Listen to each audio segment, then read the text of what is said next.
ਪ੍ਰਗਟ ਸਿੰਘ ਸਿੱਧੂ ਦੇ ਨਾਵਲ ਬੱਤਖ ਦੇ ਖੰਭਾਂ ਜਿਹੇ ਸਫੇਦ ਦਿਨ ਦਾ ਦੂਜਾ ਭਾਗ। ਤੁਸੀਂ ਫੌਜ ਵਿੱਚ ਹੋ ਸਰ? ਹਾਂ। ਕਿੰਨੀ ਸਰਵਿਸ ਹੋ ਗਈ? 18 ਸਾਲ। ਸੱਚ? ਪਰ ਤੁਸੀਂ ਤਾਂ ਮੈਨੂੰ ਬਹੁਤ ਛੋਟੇ ਲੱਗਦੇ ਹੋ। ਤੂੰ ਕੀ ਸੋਚਿਆ ਸੀ? ਇਹੀ ਕੋਈ 8-10 ਸਾਲ ਸਰਵਿਸ ਹੋਏਗੀ ਤੁਹਾਡੀ। ਮੇਰੀ ਉਮਰ ਵਿੱਚੋਂ ਇੰਨੇ ਵਰੇ ਅਚਾਨਕ ਕਿਵੇਂ ਮਨਫੀ ਹੋ ਗਏ?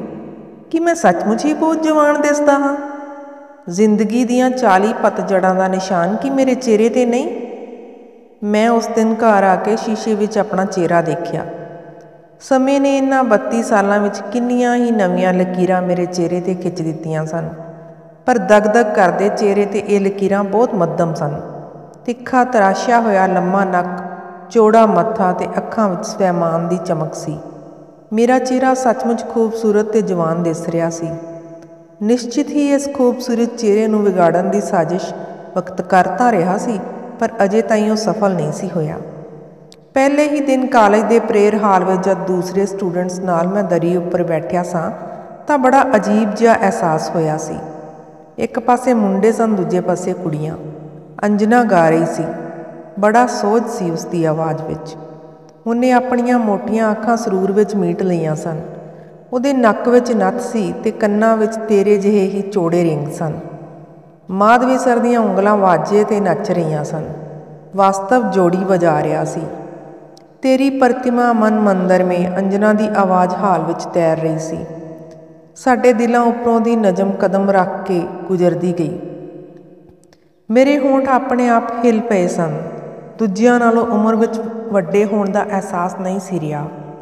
ਜਦ ਸਭ ਲੋਕ ਪ੍ਰਾਰਥਨਾ ਦੇ ਰੰਗ ਵਿੱਚ ਡੁੱਬੇ ਹੋਏ ਸਨ, ਤੂੰ ਮਧੂ ਅਤੇ ਸੁਨੀਤਾ ਦੀ ਚੁੰਨੀ ਨੂੰ ਇੱਕ ਦੂਜੀ ਨਾਲ ਗੰਢ ਮਾਰ ਰਹੀ ਸੈਂ ਅਤੇ ਇੱਧਰ ਉੱਧਰ ਦੇਖ ਕੇ ਮਿੰਨਾ ਹੱਸ ਰਹੀ ਸੈਂ। ਪ੍ਰਾਰਥਨਾ ਦੇ ਦੌਰਾਨ ਮੈਂ 2-3 ਵਾਰ ਤੇਰੇ ਵੱਲ ਦੇਖਿਆ ਸੀ। ਉਸ ਸਮੇਂ ਤੂੰ ਮੇਰੇ ਲਈ ਆਮ ਕੁੜੀ ਹੀ ਸੈਂ, ਪਰ ਮੈਨੂੰ ਤੇਰੇ ਤਰਾਸ਼ੇ ਹੋਏ ਨਕਸ਼, ਲੰਮੀ ਠੋਡੀ ਅਤੇ ਚਿਹਰੇ ਦਾ ਭੋਲਾਪਨ ਪਹਿਲੇ ਦਿਨ ਹੀ ਭਾ ਗਿਆ ਸੀ। ਜਦੋਂ ਪ੍ਰਾਰਥਨਾ ਪਿੱਛੋਂ ਕਲਾਸਰੂਮ ਵੱਲ ਚੱਲੇ ਸਾਂ ਤਾਂ ਮਧੂ ਸੁਨੀਤਾ ਨੂੰ ਖਿੱਚੀ ਜਾ ਰਹੀ ਸੀ, ਜਿਵੇਂ ਲਾਵਾਂ ਦੇ ਸਮੇਂ ਲਾੜਾ ਵਹੁਟੀ ਨੂੰ ਲੈ ਕੇ ਚੱਲਦਾ। ਸਾਰੇ ਖੂਬ ਹੱਸੇ ਸਨ, ਪਰ ਤੂੰ ਤਾਂ ਹੱਸ ਦੂਰ ਹੀ ਹੋ ਗਈ ਸੈਂ। ਪ੍ਰਾਰਥਨਾ ਹਾਲ 'ਚ ਇਉਂ ਨਹੀਂ ਕਰਦੇ, ਮੈਂ ਵਡੱਪਨ ਨਾਲ ਤੈਨੂੰ ਕਿਹਾ ਸੀ। Right sir. ਮੈਂ ਦੇਖਿਆ ਤੇਰੀਆਂ ਅੱਖਾਂ ਸ਼ਰਾਰਤ ਨਾਲ ਹੱਸ ਰਹੀਆਂ ਸਨ। ਫਿਰ ਵੀ ਮੈਨੂੰ ਤੇਰਾ ਚੁਲਬਲਾਪਨ ਚੰਗਾ ਲੱਗਿਆ ਸੀ। ਤੂੰ ਨਿੱਕੀਆਂ ਸ਼ਰਾਰਤਾਂ ਕਲਾਸ ਵਿੱਚ ਵੀ ਅਕਸਰ ਕੀਤਾ ਕਰਦੀ ਸੈਂ। ਹੋਰਨਾਂ ਨਾਲ ਮੈਂ ਵੀ ਹੱਸ ਪੈਂਦਾ ਸਾਂ। ਤੂੰ ਹਰ ਇੱਕ ਨੂੰ ਆਪ ਬੁਲਾ ਲੈਂਦੀ ਸੈਂ। ਹਾਸਾ ਮਜ਼ਾਕ ਕਰਦੀ ਤੇ ਅਗਾਂਹ ਤੁਰ ਪੈਂਦੀ ਸੈਂ। ਤੈਨੂੰ ਪਤਾ ਨਹੀਂ ਯਾਦ ਹੋਵੇਗਾ ਕਿ ਨਹੀਂ, ਇੱਕ ਦਿਨ ਤੂੰ ਐਡਮਿਨਿਸਟ੍ਰੇਟਿਵ ਬਲਾਕ ਦੇ ਅੱਗੇ ਥੜੇ ਉੱਤੇ ਮਧੂ ਅਤੇ ਸਰੋਜ ਨਾਲ ਟਿਫਨ ਖੋਲ੍ਹੀ ਬੈਠੀ ਸੈਂ। ਮੈਂ ਸਰਸਰੀ ਜਿਹੇ ਤੁਹਾਡੇ ਵੱਲ ਦੇਖ ਕੇ ਕੋਲ ਦੀ ਲੰਘਣ ਲੱਗਿਆ ਸਾਂ। ਟਿਫਨ ਖਾਓ ਸਰ। ਤੇਰੇ ਚਿਹਰੇ 'ਤੇ ਹਮੇਸ਼ਾ ਵਾਂਗ ਮੁਸਕਾਨ ਸੀ। ਬਸ ਥੈਂਕ ਯੂ। ਜੇ ਨਹੀਂ ਖਾਣਾ ਤਾਂ ਸਾਨੂੰ ਖਿਲਾ ਦਿਓ। ਮੈਂ ਦੇਖਿਆ ਤੇਰੀਆਂ ਅੱਖਾਂ ਵਿੱਚ ਪ੍ਰਾਰਥਨਾ ਹਾਲ ਵਾਲੀ ਉਹ ਸ਼ਰਾਰਤ ਮੁਸਕ ਸੀ। ਉਸ ਦਿਨ ਅਸੀਂ ਸਾਰਿਆਂ ਨੇ ਟਿਫਨ ਇੱਕ ਦੂਜੇ ਨਾਲ ਵੰਡ ਕੇ ਖਾਧਾ ਸੀ। ਤੂੰ ਕੁਝ ਨਾ ਕੁਝ ਬੋਲਦੀ ਰਹੀ ਸੈਂ। ਸਰ, ਤੁਹਾਡੇ ਛੋਲੇ ਬਹੁਤ ਸਵਾਦ ਨੇ। ਮਧੂ, ਤੂੰ ਚਟਨੀ ਰੋਜ਼ ਲਿਆਇਆ ਕਰ। ਘਰ ਆ ਕੇ ਮੈਂ ਕਿੰਨੀ ਹੀ ਦੇਰ ਤੱਕ ਬੈਠਾ ਤੇਰੇ ਬਾਰੇ ਸੋਚਦਾ ਰਿਹਾ ਸਾਂ, ਸਿਰਫ ਤੇਰੇ ਬਾਰੇ, ਕਿ ਕਈ ਲੋਕ ਇੰਨੇ ਪਿਆਰੇ ਕਿਉਂ ਹੁੰਦੇ ਨੇ। ਪਹਿਲੀ ਵਾਰ ਦੇਖਿਆ ਹੀ ਉਹ ਇੰਜ ਆਪਣੇ ਕਿਉਂ ਲੱਗਦੇ ਨੇ। ਕੁਝ ਹੀ ਦਿਨਾਂ ਬਾਅਦ ਇੰਜ ਲੱਗਿਆ ਸੀ ਜਿਵੇਂ ਮੈਂ ਤੈਨੂੰ ਵਰ੍ਹਿਆਂ ਤੋਂ ਜਾਣਦਾ ਹੋਵਾਂ। ਤੇਰੇ ਜਿਹੀ ਕੁੜੀ ਨੂੰ ਪ੍ਰਾਪਤ ਕਰਕੇ ਖੋ ਦੇਣਾ ਬਹੁਤ ਮੁਸ਼ਕਲ ਹੁੰਦਾ, ਪਰ ਸਮਾਂ ਕਿਸੇ ਦੇ ਜਜ਼ਬਾਤਾਂ ਦੀ ਪਰਵਾਹ ਨਹੀਂ ਕਰਦਾ। ਇਹਦਾ ਪਹੀਆ ਲਗਾਤਾਰ ਘੁੰਮਦਾ ਰਹਿੰਦਾ ਹੈ। ਦਿਨਾਂ ਅਤੇ ਮਹੀਨਿਆਂ ਦੇ ਚੰਗਿਆੜੇ ਖਰਾਦ ਦੇ ਪਹੀਏ ਵਾਂਗ ਇਹਦੇ 'ਚੋਂ ਕਿਰਦੇ ਰਹਿੰਦੇ ਨੇ। ਇੱਕ ਦਿਨ ਤੂੰ, ਦਲਜੀਤ, ਪ੍ਰੇਮਲਤਾ, ਭੱਲਾ ਅਤੇ ਪ੍ਰਵੀਨ ਅਸ਼ਰਫ ਨਾਲ ਲੌਨ ਵਿੱਚ ਬੈਠੀ ਸੈਂ। ਪ੍ਰਵੀਨ ਤੁਹਾਨੂੰ ਆਪਣੀ ਕੋਈ ਕਵਿਤਾ ਸੁਣਾ ਰਹੀ ਸੀ। ਮੈਨੂੰ ਦੇਖ ਕੇ ਤੁਸੀਂ ਸਾਰੀਆਂ ਮੁਸਕਰਾ ਪਈਆਂ ਸੋ।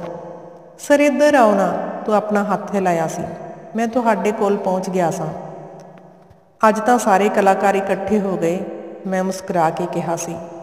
ਬਸ ਇੱਕ ਤੁਹਾਡੀ ਕਮੀ ਸੀ। ਦਲਜੀਤ ਮੁਸਕਰਾਈ। ਅੱਛਾ ਬੀਬੀ ਜੀ, ਮੈਂ ਸ਼ਰਾਰਤ ਨਾਲ ਕਿਹਾ। ਦਲਜੀਤ ਬਹੁਤ ਨਜ਼ਾਕਤ ਨਾਲ ਗੱਲ ਕਰਦੀ ਸੀ, ਹੌਲੀ ਬੜੀ ਅਦਾ ਨਾਲ ਬੋਲਦੀ, ਜਿਵੇਂ ਗੀਤ ਗੁਣਗੁਣਾ ਰਹੀ ਹੋਵੇ। ਗੱਲ ਬਹੁਤ ਘੋਟ ਕੇ ਕਰਦੀ ਸੀ ਤੇ ਆਪਣੀ ਗੱਲ ਤੇ ਸਟ੍ਰੈਸ ਵੀ ਬਹੁਤ ਦਿੰਦੀ ਸੀ। ਸਧਾਰਨ ਜਿਹੀ ਗੱਲ ਵੀ ਇੰਜ ਕਰਦੀ ਜਿਵੇਂ ਬਹੁਤ ਵੱਡਾ ਰਾਜ ਖੋਲ ਰਹੀ ਹੋਵੇ। ਇਸ ਲਈ ਮੈਂ ਜਦ ਵੀ ਮਜ਼ਾਕ ਦੇ ਮੂਡ ਵਿੱਚ ਹੁੰਦਾ ਸਾਂ ਤਾਂ ਉਹਨੂੰ ਬੀਬੀ ਜੀ ਕਹਿ ਕੇ ਛੇੜਦਾ ਸਾਂ। ਇੱਕ ਵਾਕ ਕਹਿਣ ਤੇ ਉਹ ਲਾਜਵੰਤੀ ਵਾਂਗ ਸ਼ਰਮਾ ਜਾਂਦੀ ਸੀ। ਦਲਜੀਤ ਤੇਰੇ ਨਾਲੋਂ ਵੀ ਵੱਧ ਲੰਮੀ ਸੀ। ਵੈਸੇ ਸਧਾਰਨ ਜਿਹੀ ਕੁੜੀ ਸੀ, ਕਣਕਵੰਨਾ ਰੰਗ, ਲੋੜ ਤੋਂ ਵੱਧ ਲੰਮਾ ਨੱਕ। ਦਲਜੀਤ ਦਾ ਆਕਰਸ਼ਣ ਉਹਦਾ ਗੱਲ ਕਰਨ ਦਾ ਲਹਿਜਾ ਸੀ। ਦੂਜੀਆਂ ਕੁੜੀਆਂ ਤੋਂ ਅਲੱਗ ਇਕੱਲਿਆਂ ਕਿਸੇ ਮੁੰਡੇ ਨਾਲ ਗੱਲ ਕਰਨ ਦੀ ਹਿੰਮਤ ਉਸ ਵਿੱਚ ਨਹੀਂ ਸੀ। ਚੰਗੇ ਲੇਖਕਾਂ ਦੀਆਂ ਪੁਸਤਕਾਂ ਪੜ੍ਹਨ ਦੀ ਉਹ ਸ਼ੌਕੀਨ ਸੀ। ਉਸ ਦਿਨ ਪ੍ਰਵੀਨ ਨੇ ਇੱਕ ਗਜ਼ਲ ਗਾਈ ਤੇ ਭੱਲਾ ਨੇ ਪੰਜਾਬੀ ਗੀਤ ਗਾਉਂਦੀ ਭੱਲਾ ਚੰਗੀ ਲੱਗਦੀ ਸੀ, ਪਰ ਜਿਉਂ ਹੀ ਉਹ ਗੀਤ ਬੰਦ ਕਰਦੀ ਫਿਰ ਮੂਰਖ ਜਿਹੀ ਜਾਪਦੀ ਸੀ। ਜੇ ਉਹ ਖੁਸ਼ੀ ਦੇ ਮੂਡ ਵਿੱਚ ਹੁੰਦੀ ਤਾਂ ਹਰ ਇੱਕ ਨੂੰ ਆਪੇ ਬੁਲਾ ਲੈਂਦੀ ਸੀ, ਹੱਸ-ਹੱਸ ਗੱਲਾਂ ਕਰਦੀ, ਪਰ ਕਈ ਵਾਰ ਦੂਜੇ ਦੇ ਬੁਲਾਉਣ 'ਤੇ ਅਜਿਹਾ ਰੁੱਖਾ ਜਿਹਾ ਉੱਤਰ ਦਿੰਦੀ ਕਿ ਦੂਸਰੀ ਵਾਰ ਉਹਨੂੰ ਬੁਲਾਉਣ ਦੀ ਹਿੰਮਤ ਨਹੀਂ ਸੀ ਹੁੰਦੀ। ਭੱਲਾ ਦਾ ਭਰਿਆ ਭਰਿਆ ਜਿਸਮ ਸੀ। ਜਿਸ ਦਿਨ ਚੂੜੀਦਾਰ ਪਜਾਮਾ ਪਹਿਨ ਲੈਂਦੀ ਤਾਂ ਉਹਦੀ ਦੇਹ ਬਹੁਤ ਭਾਰੀ ਲੱਗਦੀ। ਉਹ ਇੱਕ ਦਿਨ ਸੋਨੀ ਨਾਲ ਪਿਕਚਰ ਦੇਖਣ ਚਲੀ ਗਈ। ਸੋਨੀ ਨੇ ਆਟੋ ਰਿਕਸ਼ਾ ਕੀਤਾ, ਉਹਨੂੰ ਲਿਮਕਾ ਪਿਲਾਇਆ ਤੇ 2 ਫਸਟ ਕਲਾਸ ਦੇ ਟਿਕਟ ਖਰੀਦੇ। ਪਰ ਜਦ ਅੰਦਰ ਬੈਠਣ ਲੱਗੇ ਤਾਂ ਜਿੱਦ ਕਰਨ ਲੱਗੀ ਕਿ ਸੋਨੀ ਉਹਦੇ ਅਤੇ ਆਪਣੇ ਵਿਚਕਾਰ ਇੱਕ ਕੁਰਸੀ ਖਾਲੀ ਛੱਡ ਕੇ ਬੈਠੇ। ਸੋਨੀ ਨਾਰਾਜ਼ ਹੋ ਕੇ ਉੱਠਣ ਲੱਗਿਆ ਤਾਂ ਬੋਲੀ, ਦੇਖੋ ਸੋਨੀ ਜੀ, ਤੁਸੀਂ ਬੁਰਾ ਨਾ ਮਨਾਓ, ਮੇਰੀਆਂ ਵੀ ਸੀਮਾਵਾਂ ਹਨ, ਮੈਂ ਸੀਮਾ ਤੋਂ ਬਾਹਰ ਨਹੀਂ ਜਾ ਸਕਦੀ।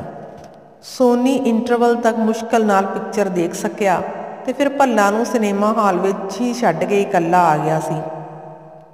ਦੂਜੇ ਦਿਨ ਕਾਲਜ ਵਿੱਚ ਸੋਨੀ ਤੇ ਭੱਲਾ ਦੇ ਪਿਕਚਰ ਦੇਖਣ ਦਾ ਚਰਚਾ ਸੀ, ਪਰ ਸੋਨੀ ਦਾ ਚਿਹਰਾ ਉਤਰਿਆ ਹੋਇਆ ਸੀ। ਭੱਲਾ ਹੁਣ ਵੀ ਉਹਨੂੰ ਗੁੱਡ ਮਾਰਨਿੰਗ ਬੋਲਦੀ ਸੀ, ਪਰ ਜਦ ਭੱਲਾ ਉਹਦੇ ਨੇੜੇ ਆਉਂਦੀ ਉਹ ਪਰਾਂ ਵੱਲ ਖਿਸਕ ਜਾਂਦਾ ਸੀ। ਸੋਨੀ ਬੇਹੱਦ ਕੰਜੂਸ ਸੀ। ਜੇ ਕਿਸੇ ਨੂੰ 1 ਕੱਪ ਚਾਹ ਦਾ ਪਿਆ ਦਿੰਦਾ ਤਾਂ ਬਦਲੇ ਵਿੱਚ ਜਦ ਤੱਕ ਉਸ ਕੋਲੋਂ 2 ਕੱਪ ਨਾ ਪੀ ਲੈਂਦਾ ਉਹਨੂੰ ਚੈਨ ਨਹੀਂ ਸੀ ਆਉਂਦਾ। ਉਸ ਦਿਨ ਭੱਲਾ ਨਾਲ ਜੋ ਉਸ ਤੋਂ 20 ਰੁਪਏ ਖਰਚ ਹੋ ਗਏ ਸਨ, ਉਹ ਘਾਟੇ ਨੂੰ ਭੁਲਾ ਦੇਣਾ ਸੋਨੀ ਦੇ ਵੱਸ ਦੀ ਗੱਲ ਨਹੀਂ ਸੀ। ਭੱਲਾ ਨੂੰ ਦੇਖ ਕੇ, ਪਰ ਜਦ ਉਸ ਦਾ ਮੂਡ ਠੀਕ ਹੁੰਦਾ ਸੀ, ਤੂੰ ਸੋਨੀ ਨੂੰ ਕਿਹਾ ਕਰਦੀ ਸੀ, ਸੋਨੀ ਜੀ ਮੈਨੂੰ ਪਿਕਚਰ ਲੈ ਚੱਲੋ, ਕੋਈ ਸੀਮਾ ਨਹੀਂ ਮੇਰੀ। ਅਸੀਂ ਸਾਰੇ ਹੱਸ ਪੈਂਦੇ ਸਾਂ।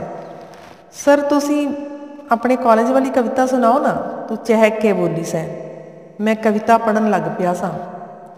ਇਹ ਕਾਲਜ ਵੀ ਇੱਕ ਛੋਟਾ ਜਿਹਾ ਸੰਸਾਰ ਹੈ। ਦੂਰੋਂ ਭਿੰਨ-ਭਿੰਨ ਦਿਸ਼ਾਵਾਂ ਤੋਂ ਲੋਕ ਛੋਟੇ-ਛੋਟੇ ਨਾਲਿਆਂ ਦੀ ਤਰ੍ਹਾਂ ਆਉਂਦੇ ਹਨ ਤੇ ਇਸ ਦੀਆਂ ਦੀਵਾਰਾਂ ਵਿੱਚ ਸਮਾ ਜਾਂਦੇ ਹਨ। ਉਹ ਆਪਣਾ ਗਮ, ਦੁੱਖ ਤੇ ਆਹਾਂ ਹੈਂਗਰ ਤੇ ਟੰਗ ਪੁਰਾਣੇ ਕੋਟ ਦੀ ਤਰ੍ਹਾਂ ਕਾਲਜ ਗੇਟ ਤੇ ਹੀ ਛੱਡ ਆਉਂਦੇ ਹਨ। ਮੁਸਕਰਾ ਕੇ ਇੱਕ ਦੂਜੇ ਨੂੰ ਮਿਲਦੇ ਹਨ, ਜਿਵੇਂ ਕਦੀ ਕਿਸੇ ਦੁੱਖ ਨੇ ਉਹਨਾਂ ਦੀ ਕੰਨੀ ਤੱਕ ਨਹੀਂ ਛੋਹੀ। ਮੈਨੂੰ ਚੰਗਾ ਲੱਗਦਾ ਹੈ ਮੁੰਡੇ ਕੁੜੀਆਂ ਦਾ ਛੋਟੇ-ਛੋਟੇ ਝੁੰਡਾਂ ਵਿੱਚ ਐਵੇਂ ਹੀ ਬੇਸਿਰ ਪੈਰ ਦੇ ਠਹਾਕੇ ਮਾਰਨਾ ਤੇ ਉਹਨਾਂ ਦੇ ਸਿਰਾਂ ਉੱਪਰ ਛਤਰੀ ਦੀ ਤਰ੍ਹਾਂ ਤਣੇ ਹੋਏ ਰੁੱਖਾਂ ਦਾ ਮਸਤੀ ਵਿੱਚ ਝੂਮਣਾ।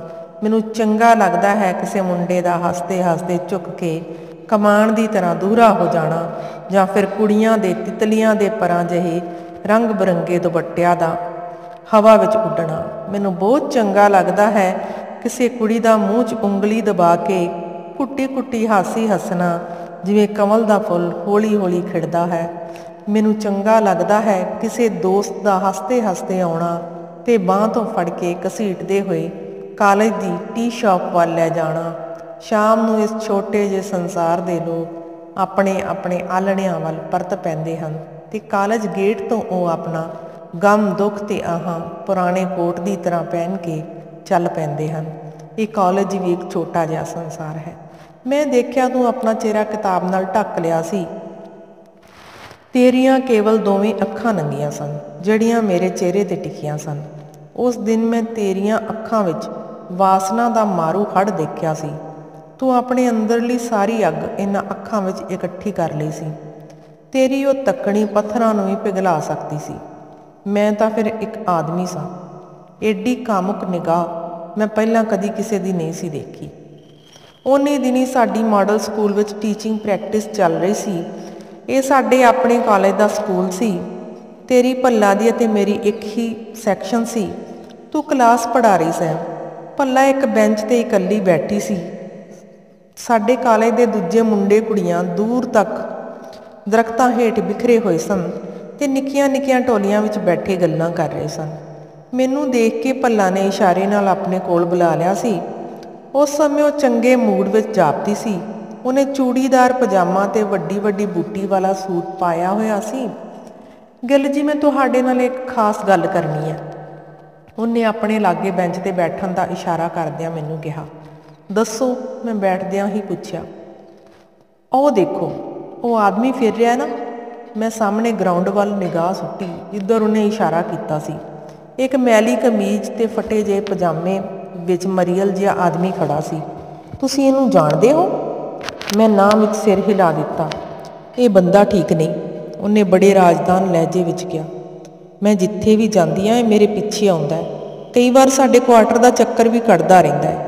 ਦੇਖੋ ਨਾ ਤੁਸੀਂ, ਮੈਂ ਤੇ ਪ੍ਰੇਮ ਇਕੱਲੀਆਂ ਰਹਿੰਦੀਆਂ। ਮੈਨੂੰ ਬੜਾ ਡਰ ਲੱਗਦਾ ਇਸ ਆਦਮੀ ਕੋਲੋਂ। ਉਹ ਮਰੀਅਲ ਜਿਹਾ ਆਦਮੀ ਹੌਲੀ ਹੌਲੀ ਕਦਮ ਪੁੱਟਦਾ ਮਾਡਲ ਸਕੂਲ ਵੱਲ ਹੀ ਆ ਰਿਹਾ ਸੀ। ਉਹ ਦੇਖੋ, ਇੱਧਰ ਹੀ ਆ ਰਿਹਾ। ਉਸਨੇ ਅੱਖਾਂ ਫੈਲਾਈਆਂ ਤੇ ਚੌਕਸ ਹੋ ਕੇ ਬੈਠ ਗਈ। ਨੇੜੇ ਆਉਣ 'ਤੇ ਮੈਂ ਉਸ ਆਦਮੀ ਨੂੰ ਪਹਿਚਾਣ ਲਿਆ। ਉਹ ਸਾਡੇ ਕਾਲਜ ਦਾ ਚੌਂਕੀਦਾਰ ਸੀ ਜਿਹੜਾ ਰਾਤ ਨੂੰ ਡਿਊਟੀ ਦਿੰਦਾ ਸੀ। ਮੈਂ ਆਪਣੀ ਝੁੰਝਲਾਹਟ ਛੁਪਾ ਕੇ ਚੁੱਪਚਾਪ ਖੜਾ ਹੋ ਗਿਆ। ਭੱਲਾ ਆਪਣੇ ਬੈਂਚ 'ਤੇ ਬੈਠੀ ਉਸ ਮਰੀਅਲ ਜਿਹੇ ਆਦਮੀ ਵੱਲ ਬੜੇ ਧਿਆਨ ਨਾਲ ਦੇਖ ਰਹੀ ਸੀ। ਉਹ ਆਦਮੀ ਉਸ ਵੱਲੋਂ ਬਿਲਕੁਲ ਲਾਪਰਵਾਹ ਨਲਕੇ 'ਤੇ ਪਾਣੀ ਪੀਣ ਲੱਗ ਪਿਆ ਸੀ।